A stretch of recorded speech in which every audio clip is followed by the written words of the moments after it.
ধলাই নদীর বাঁধ ভেঙে ভয়াবহ বন্যা পরিস্থিতি সৃষ্টি হয়েছে মৌলভীবাজারের কমলগঞ্জ উপজেলায়। টানা বর্ষণ আর ভারত সীমান্তবর্তী পাহাড়ি ঢলের প্রবল স্রোতে ইসলামপুর ইউনিয়নের মোখাবিল এলাকায় ধলাই নদীর প্রতিরক্ষা বাঁধ ভেঙে যায় বুধবার রাতে। এরপর মুহূর্তের মধ্যেই নদীর পানি ঢুকে পড়ে বিস্তীর্ণ জনপদে। পানিবন্দী হয়ে পড়েন অন্তত 10,000 মানুষ। বাঁধ ভাঙার ফলে ইসলামপুর, মাধবপুর ও আদমপুর ইউনিয়নের বহু গ্রাম প্লাবিত হয়েছে। তলিয়ে গেছে বসতঘর, রাস্তাঘাট, শিক্ষা প্রতিষ্ঠান এবং শত শত একর ফসলি জমি। সবচেয়ে বেশি ক্ষতির মুখে পড়েছেন ইসলামপুর ইউনিয়নের কৃষকরা। 12 মাসে টমেটো চাষের জন্য পরিচিত এই অঞ্চলের অসংখ্য টমেটো ক্ষেত এখন পানির নিচে।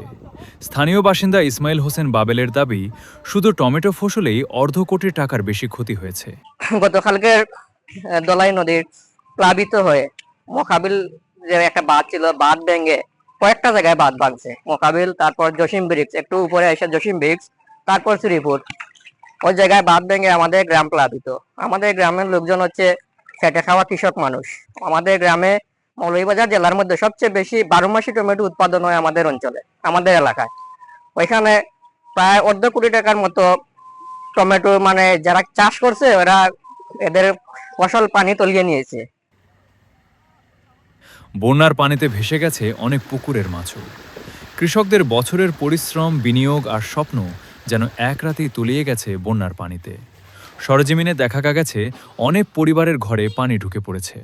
কেউ গবাদি পশু নিয়ে নিরাপদ আশ্রয়ের খোঁজে ছুটছেন, আবার কেউ পানিতে ডুবে যাওয়া ঘরবাড়ি থেকে প্রয়োজনীয় জিনিসপত্র সরিয়ে নেওয়ার চেষ্টা করছেন। নারী, শিশু ও বৃদ্ধদের দুর্ভোগ সবচেয়ে বেশি। স্থানীয়দের অভিযোগ, ধলাই নদীর এই অংশটি দীর্ঘদিন ধরেই ঝুঁকিপূর্ণ ছিল। সময়মতো কার্যকর ব্যবস্থা নিলে হয়তো এত বড় ক্ষতি এড়ানো সম্ভব হতো। এদিকে ধলাই ও মনু নদীর পানি বিপদসীমার ওপর দিয়ে প্রবাহিত হচ্ছে, ফলে নতুন নতুন এলাকা প্লাবিত হওয়ার আশঙ্কা দেখা দিয়েছে। পরিস্থিতি মোকাবেলায় প্রশাসন শুকনো খাবার বিতরণ সহ প্রয়োজনীয় প্রস্তুতি নিচ্ছে বলে জানিয়েছে উপজেলা প্রশাসন। এখন বন্যা কবলিত মানুষের একটাই প্রত্যাশা, দ্রুত ত্রাণ সহায়তা, বাঁধ সংস্কার এবং ক্ষতিগ্রস্ত কৃষকদের পুনর্বাসনের কার্যকর উদ্যোগ। কারণ এই বন্যা শুধু ঘরবাড়ি নয়, কেড়ে নিয়েছে হাজারো মানুষের জীবিকা, স্বপ্ন আর ভবিষ্যতের আশার আলো। পানি, এমন পানি এসে ঘরের ভিতরে, পানি ক্ষেত লাগাইছিলাম আপনার টমেটো গাছ 1.5 জায়গা একবারে দরিয়া আইছে, একবারে বন্যা সব লইয়া গেছে। আর বাড়ি থেকে দরিয়া একবারে ঘরের ভিতরে পানি। আমরা মানে খুব একটা দুর্ভিক্ষর মাঝে আমরা আছি।